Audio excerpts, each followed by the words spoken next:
क्या आपको पता है दुनिया का सबसे प्राचीनतम ब्रिज राम सेतु जिसका कंस्ट्रक्शन कुछ इस प्रकार है कि वह अभी भी ज्यों का त्यों है। और इसका कारण है जेट शेप। इस जेट के शेप के कारण इसको लहरें कभी भी प्रभावित नहीं कर पाती और जिसकी वजह से ये पुल अभी तक इतना मजबूत है और इसमें एक क्रैक भी नहीं आया है। इसी तरह ये दुनिया ना अजीब अजीब चीज़ों से भरी हुई है, लेकिन आज हम बात करेंगे कंस्ट्रक्शन की कुशलता के बारे में। जी हाँ, अनेकों तरह की अमेजिंग कंस्ट्रक्शन आने की संरचना देखते हैं और हमारे मुंह से निकलता है वाह अमेजिंग मैग्निफिसेंट मैन मैग्निफिसेंट।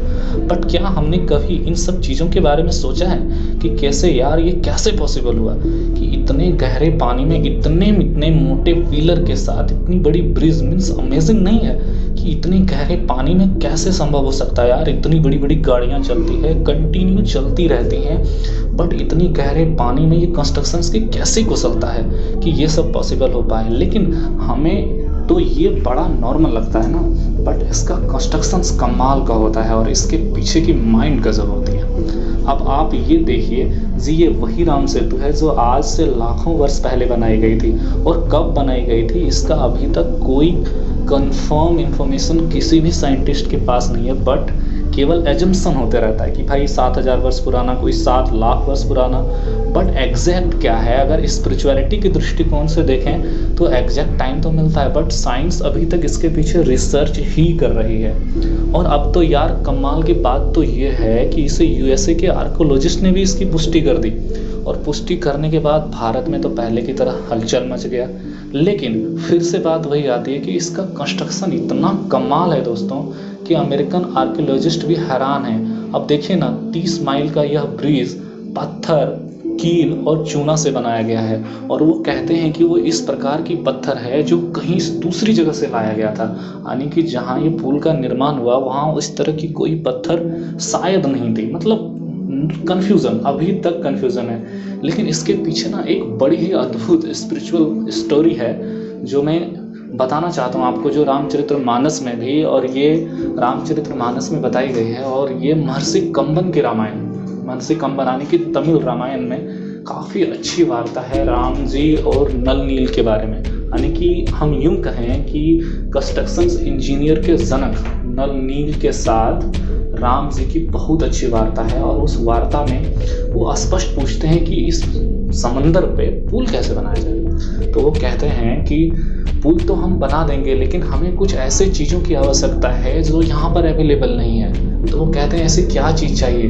तो वो कहते हैं कि हमें एक ऐसा पत्थर चाहिए जो कि वो तैरने वाला, यानी कि पानी में आसानी से डूबे नहीं। तो इस तरह के पत्थर की खोज भी, और जो अभी भी मिलती है कहीं कहीं, आप देखते भी होंगे समंदर के किनारे भी है, उसकी एक अपनी खासियत है। उसी तरीके से उन्होंने कील बनाई, लकड़ियों से कील बनाई और ऐसे लकड़ियों का उपयोग किया या फिर ऐसे मेटल का उपयोग किया जो अभी तक उस पोल को ज्वाइंट किए हुए। और सबसे बड़ी बात, उन्होंने चूने का यूज़ कर करके पत्थर को ज्वाइंट किया हुआ है और ये अभी तक इतना मजबूत है जो कि साइंटिस्ट के दिमाग को चकराए हुए है कि आखिर ये हो कैसे सकता है कि ऐसी कौन सी विधि अपनाई गई होगी या कौन सा टेक्निक यूज़ किया गया होगा जिसके कारण ये पुल इतना मजबूत है और अभी तक इसमें कोई क्रैक नहीं आया। जी हाँ, है ना ये कमाल की बात। और इतना अद्भुत है कि अभी तक ये पुल एग्जिस्टेंस में है। और सबसे बड़ी बात यह है कि जब ये पुल बनाई गई थी तो नल नील कहते हैं कि महाराज हम ये पुल तो बना देंगे, लेकिन इस पुल की खासियत ये होगी कि हमारे बंदर सेना, यानी कि हमारी जो सेना है, वो लंका पर जाकर धावा बोल देगी। अगर इन केस कुछ ऐसा सिचुएशन आता है कि उनको वापस आना पड़े, यानी कि भागना पड़े, जान बचानी पड़े, या फिर युद्ध हारने की स्थिति में अगर हो भी जाए तो बंदर बड़े आसानी से आ सकते हैं। तो कहते हैं ये कैसे पॉसिबल है।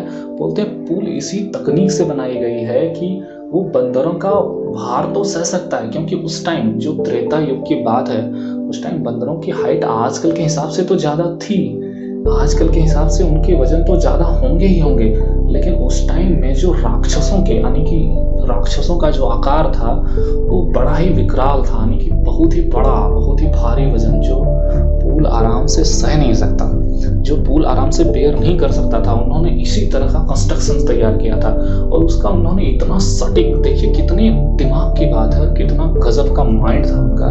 उन्होंने ये बताया कि जब हम बंदर जो हैं, बंदर के जो पाँव होते हैं यानी कि बंदर के जो पंजे होते हैं वो जमीन पे कम पड़ते हैं, यानी कि उससे प्रेशर कम पड़ता है पानी पे, और प्रेशर कम करने के कारण जो है इस पे प्रेशर, पुल पे प्रेशर कम पड़ेगा। यानी कि जब उनकी इन्फेंट्री की, बंदर सेना की जब एक साथ वो भागेंगे, अगर उनको भागने की नौबत आ भी गई तो उनका जो आवाज़ है, उनका जो कदम है यानी उनके जो पंजे हैं इस तरह पड़ेंगे जिससे पुल पे कम प्रेशर उत्पन्न होगा और वो छलांग भी अधिक लगा सकते हैं। यानी कि एक पंजे से वो दूसरे पंजे तभी यूज करेंगे काफ़ी लंबी छलांग लगाने के बाद। तो इस तरह पुल पे दबाव कम पड़ेगा और पुल टूटने की संभावना बहुत ही कम रहेगी, यानी कि ना के बराबर टूटेंगे। और यदि राक्षस सेना अगर हमारी पीछा करती है और वो इस पुल पर अगर चलेंगे इतने भारी भरकम शरीर के साथ, एक साथ सेना लेकर के वो हमारे पीछे दौड़ेंगे तो ये पुल टूट जाएगा, क्योंकि उनका जो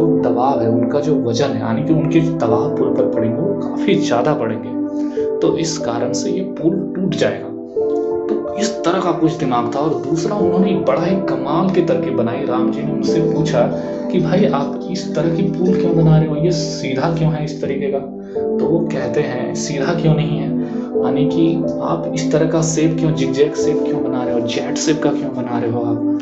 तो कहते हैं जेट शेप बनाने का मतलब यही है कि जो समुद्र के लहरों का जो प्रेशर है वो काफ़ी ज़्यादा अधिक है, तो उस प्रेशर से अगर हम सीधा पुल बनाएंगे तो पुल के टूटने की संभावना ज़्यादा है। लेकिन अगर जेट शेप का, यानी कि इस तरह के जेट शेप का आकार बेसिकली आज जो हम जानते हैं पाएंगे, तो उसमें 3 वाल होंगे बेसिकली। जब पानी का प्रेशर पड़ेगा तो हर एक भाग पर पड़ेगा, तो एक भाग जिस पे वो पानी का प्रेशर पड़ेगा वो कमजोर तो होगा, लेकिन उसके अगले वाला जो भाग है वो जो है उस पे प्रेशर नहीं पड़ेगा। मीन्स प्रेशर डिस्ट्रीब्यूट हो जाएगा पूरे पुल में। तो पूरे पुल में जब प्रेशर डिस्ट्रीब्यूट हो जाएगा तो प्रेशर आने की कम पड़ेगा, यानी कि पुल के टिकने की संभावना ज़्यादा है। तो कुछ इस तरह का कमाल का कंस्ट्रक्शंस था उस टाइम के माइंड में भी, और ये कमाल की अद्भुत मतलब माइंड थी जो कि स्पिरिचुअलिज्म बताती है। लेकिन मेन चीज़ ये है कि इसके पीछे रिसर्च कितना है और क्या जो आजकल रिसर्च हुए हैं वो एग्जैक्ट हैं, सब चीज़ें समझने की ज़रूरत है। तो मेरा कहना बस यही था कि अगर नल नील को कंस्ट्रक्शंस का जनक भी माना जाए तो इसमें कोई दो राय नहीं है। Thank you, keep watching and subscribe.